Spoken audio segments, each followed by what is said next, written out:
ये वेबसाइट भारत में बैन है, लेकिन मैं इसका यूज कर सकता हूँ और आप भी कर सकते हो। एंड वेट, ये तो सिर्फ एक ट्रिक है, ऐसी कमाल एंड बवाल टिप्स एंड ट्रिक्स देने आया हूँ, क्योंकि हम सभी गूगल क्रोम का यूज डेली रूटीन में करते ही हैं। तो ऐसी कुछ टेक्निक जिसके बाद आपका इंटरनेट यूज करने का अनुभव एक नेक्स्ट लेवल पे हो जाएगा। तो इस सीरीज में मैं आपको गूगल क्रोम को और ज्यादा डिटेल में बताऊंगा, जैसे कि उसके हिडन फीचर जो शायद आपने कभी ना तो ट्राई किए होंगे और ना ही कभी सुने होंगे। और इसी के साथ साथ आपको फ्लैग सेटिंग के बारे में पता चलेगा। अब ये फ्लैग सेटिंग क्या होता है, ये भी आपको इसी सीरीज में पता चलने वाला है, जिसके थ्रू हम 100 से ज्यादा सेटिंग्स को चेंज कर पाएंगे। जो आपका इंटरनेट ब्राउजिंग एक्सपीरियंस होगा ना, वो एकदम नेक्स्ट लेवल का हो जाएगा। इसी के साथ साथ आपको प्राइवेसी एंड सिक्योरिटी के बारे में पता चलेगा, तो सच में बहुत ज्यादा जरूरी है। जब आप अपने इंटरनेट को यूज कर रहे होते हैं तो कैसे हम सेफ रहें और हमारा डेटा कैसे सेफ रहे, जिससे आपके साथ कोई भी स्कैम और फ्रॉड ना हो पाए, तो वो भी आपको इसी सीरीज में पता चलेगा।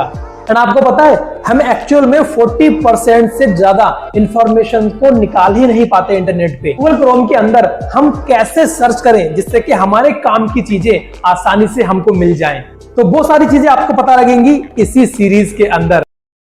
तो अब हम इस एपिसोड में देखने वाले हैं गूगल क्रोम के कुछ हिडन फीचर। तो सबसे पहले आता है ये, तो गूगल क्रोम के अंदर जब हम बहुत सारे टैब्स को ओपन कर लेते हैं एंड अलग अलग टैब्स में अलग अलग काम कर रहे होते हैं, तो ऐसे में हमें एक टैब से दूसरे टैब्स में जाने में बड़ी प्रॉब्लम्स आती हैं या फिर थोड़ी सी मेहनत लगती है। तो इन सबसे बचने के लिए आपको सिंपली ऊपर टैब पे लेफ्ट एंड राइट स्वैप करना है। इससे क्या होगा, आप पिछले या फिर उससे अगले वाले टैब में स्विच हो जाएंगे। ये काफी इंटरेस्टिंग फीचर है।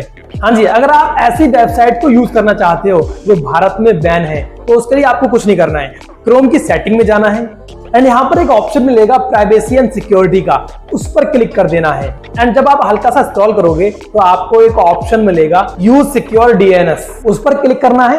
एंड उसके बाद आपको क्लिक करना है चूज अनदर प्रोवाइडर एंड उसके बाद आपको कस्टमाइज पे क्लिक करना है। यहाँ पर 3-4 ऑप्शन खुलकर आएंगे, लेकिन हमें सिर्फ क्लाउड फ्लायर पे क्लिक करना है एंड बस आपका काम हो गया। इसके बाद आप जो भी बैन वेबसाइट खोलोगे वो आसानी से ओपन हो जाएगी, कोई इशू नहीं होगा। जब हम इंटरनेट पर आर्टिकल्स को देख रहे होते हैं, तो अगर ऐसे में हमें स्क्रीनशॉट लेने की जरूरत पड़ जाती है, तो क्या होता है ना, हम बहुत सारे स्क्रीनशॉट को ले लेते हैं। तो बहुत सारे स्क्रीनशॉट लेने की बजाय आप 3 डॉट पे क्लिक करो और नीचे शेयर पे क्लिक करो और उसके बाद लॉन्ग स्क्रीनशॉट पे क्लिक करो। अब एडजस्ट कर लो जितना भी आप स्क्रीनशॉट लेना चाहते हो। आप चाहो तो पूरे पेज का स्क्रीनशॉट ले सकते हो, आसानी से हो जाएगा। हमारा ब्राउजिंग हिस्ट्री का एक्सपीरियंस तब खत्म होता है जब हम अपनी मन पसंदीदा चीज देख रहे होते हैं और ऐसे में बीच में ऐड आ जाता है। तो ऐड से बचने के लिए आपको सिंपल 3 डॉट पे क्लिक करना है एंड नीचे सेटिंग पे क्लिक करना है एंड इसके बाद सर्च इंजन पे क्लिक करो और यहाँ से duck duck go search engine को सिलेक्ट कर लो। ये जो सर्च इंजन है ना, ये आपको काफी बेनिफिट देगा, जैसे कि आपके क्रोम पे ऐड तो आना बंद ही हो जाएंगे और इसके साथ साथ आप जब भी कुछ इसमें सर्च करोगे तो आपको एक सफिशिएंट रिजल्ट देखने को मिलेगा, मतलब उतना ही रिजल्ट जितना आपके काम का है बस। बाकी एक चीज तो मैं बताना ही भूल गया, चलो इसको नेक्स्ट एपिसोड में बताता हूँ। अब बात करते हैं गूगल क्रोम में फ्लैग सेटिंग्स की। अब इन सेटिंग को एक्सेस करने के लिए गूगल क्रोम पर ही सर्च करो chrome://flags। अब यहाँ पर आप देख सकते हैं 100 से ज्यादा यहाँ पर सेटिंग्स है। आप स्क्रॉल करते जाएंगे, यहाँ पर डिफरेंट तरीके की आपको सेटिंग्स देखने को मिल जाएंगी। पर कुछ मेजर सेटिंग मैं आपको यहाँ पर बताने वाला हूँ। जैसे कभी क्या होता है, हम इनकॉग्निटो मोड में कुछ चला रहे होते हैं। इनकॉग्निटो मतलब समझते हो ना, ऊपर 3 डॉट पे क्लिक करोगे तो सेकंड में जो आएगा इनकॉग्निटो टैब, इसको एनेबल करने के बाद इसमें क्या होता है, अगर आप इसमें कुछ भी सर्च करते हो तो इसकी हिस्ट्री नहीं बनती है। जब भी आप गूगल क्रोम से बाहर आओगे एंड वापस से उस गूगल क्रोम को ओपन करोगे तो होगा क्या, जो भी आप इसमें सर्च कर रहे होगे वो दूसरे वाले पर्सन को इजीली दिख सकता है। तो इस इनकॉग्निटो टैब को हम लॉक कर सकते हैं इस फ्लैग सेटिंग के थ्रू। तो सिंपली फ्लैग सेटिंग में सर्च करो इनकॉग्निटो रीऑथेंटिकेशन एंड आपको इस टाइप की सेटिंग यहाँ पर देखने को मिल जाएगी, जिसको आपको एनेबल कर देना है। एंड इसके बाद वापस आइए और फिर से 3 डॉट पे क्लिक करिए एंड सेटिंग पे क्लिक करिए और अब प्राइवेसी एंड सिक्योरिटी पे क्लिक करिए और यहाँ से लॉक इनकॉग्निटो टैब को एनेबल कर दीजिए। अब आप जब भी इनकॉग्निटो मोड में कुछ भी सर्च करेंगे और अगर आप क्रोम को क्लोज भी कर देते हो एंड वापस से इसको ओपन करते हो, तो आपको इसमें फिंगरप्रिंट या फिर लॉक डालना होगा, अभी ये ओपन हो पाएगा। देखो होता क्या है, जब हम गूगल क्रोम को यूज करते रहते हैं तो समय के हिसाब से वो थोड़ा सा स्लो हो जाता है। तो ये कुछ सेटिंग्स हैं जिनके बाद आपका गूगल क्रोम काफी फास्ट हो सकता है। तो आप फ्लैक्स में जाके सर्च करो स्मूथ एंड यहाँ पर ये ऑप्शन जो आएगा इसको आपको एनेबल कर देना है। इससे होगा क्या, आपकी जो क्रोम के अंदर स्क्रॉलिंग होगी वो थोड़ी सी फास्ट हो जाएगी। अब देखो क्या होता है, कई सारी वेबसाइट में जो भी कंटेंट होता है ना उसमें वो डार्क मोड में नहीं होता है। अगर हम अपने फोन को नाइट में यूज कर रहे हैं तो हमारे आईज पे काफी प्रॉब्लम्स आती हैं। तो ऐसे में क्या होता है, हम जितनी भी वेबसाइट्स हैं उन सबको डार्क मोड में चेंज कर सकते हैं। तो आपको सिंपली फिर से फ्लैक्स में जाना है और वहां पे सर्च करना है डार्क। यहाँ पर ये जो सेटिंग है इसको एनेबल कर देना है। तो होगा क्या, फ्लैक्स इसको ना फोर्सफुली डार्क मोड में चेंज कर देगा। तो होता है कि अगर हम इनकॉग्निटो टैब पर कुछ भी ब्राउज कर रहे होते हैं तो अगर हम चाहते हैं कि उसका स्क्रीनशॉट ले लें तो इनकॉग्निटो टैब में ये पॉसिबल नहीं हो पाता है। तो इनकॉग्निटो टैब पर भी हम स्क्रीनशॉट ले सकते हैं with the help of flex settings. तो फिर से आगे सर्च करिए स्क्रीनशॉट एंड यहाँ पर आपको स्क्रीनशॉट वाली एक सेटिंग मिल जाएगी, उसको एनेबल कर लेना है।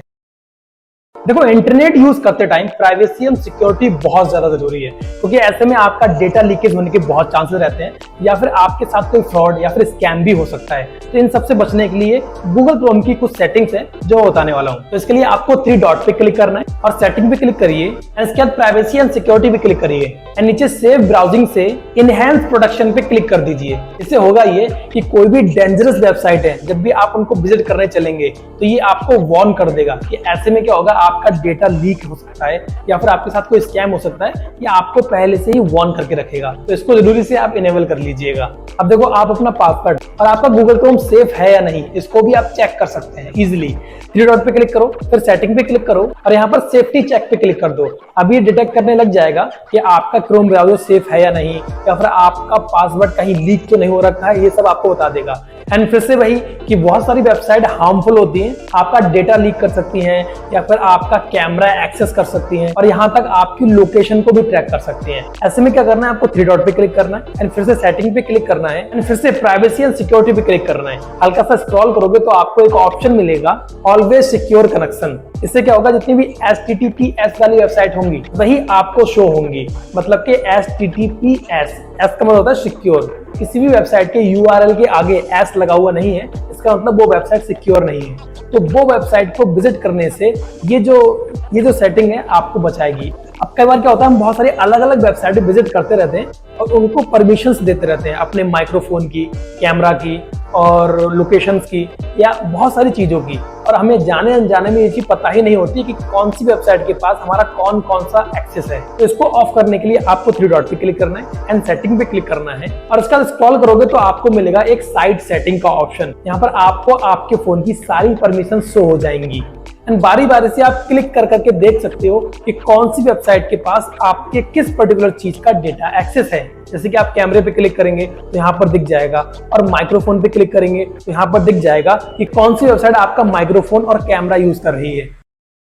इसके बाद आता है गूगल सर्च, क्योंकि गूगल सर्च हम दिन भर करते रहते हैं बहुत सारी साइट्स को विजिट करने के लिए, इमेजेस को फाइंड करने के लिए, GIF निकालने के लिए या फिर PDFs या फिर कुछ ना कुछ डाउनलोड करने के लिए। लेकिन प्रॉब्लम तब होती है जब हम कुछ सर्च कर रहे होते हैं और हमारे मतलब की चीज नहीं आ पाती। तो ऐसे में मैं आपको गूगल के अंदर कुछ सर्च करने के टिप्स एंड ट्रिक देने वाला हूं जो आपके बहुत काम आने वाले हैं। कई बार क्या होता है, हम अपनी वेबसाइट को सर्च करते हैं, जैसे ही मैंने यहाँ पे ये वाली वेबसाइट को सर्च किया, अब मैं चाहता हूं कि इसका अल्टरनेटिव वेबसाइट, मतलब कि ऐसी ही कोई और वेबसाइट मुझे इंटरनेट पे देखने को मिल जाए। आप गूगल में सर्च करिए रिलेटेड और उस वेबसाइट का नाम। अब जो भी आपको रिजल्ट्स देखने को मिलेंगे तो उस वेबसाइट्स के सिमिलर होंगे। अगर गूगल पे हमें कोई इमेज को सर्च करना है, मतलब इमेज के बहुत सारे साइज होते हैं लेकिन हम चाहते हैं कि उसी पर्टिकुलर साइज में हमें वो इमेज मिले, तो लिए आपको सिंपली ये सर्च करना है, इमेज का नाम, जैसे मैंने यहाँ पर बाइक लिख दिया है और उसके बाद स्मॉल में आप इमेज साइज लिखेंगे और कॉलन लगाकर जिस साइज में आप इमेज चाहते हो उसको यहाँ पर लिख देंगे एंड देन सर्च कर देंगे।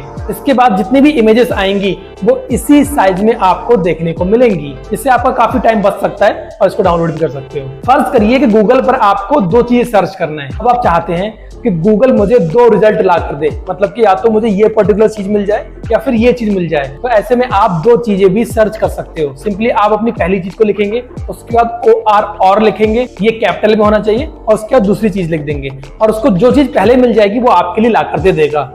आप तो जानते हैं कि मोबाइल फोन के अंदर बहुत सारी टाइप की फाइल्स होती हैं, लेकिन इंटरनेट पर उन्हें सर्च करने के लिए भी कुछ ट्रिक्स लगती है।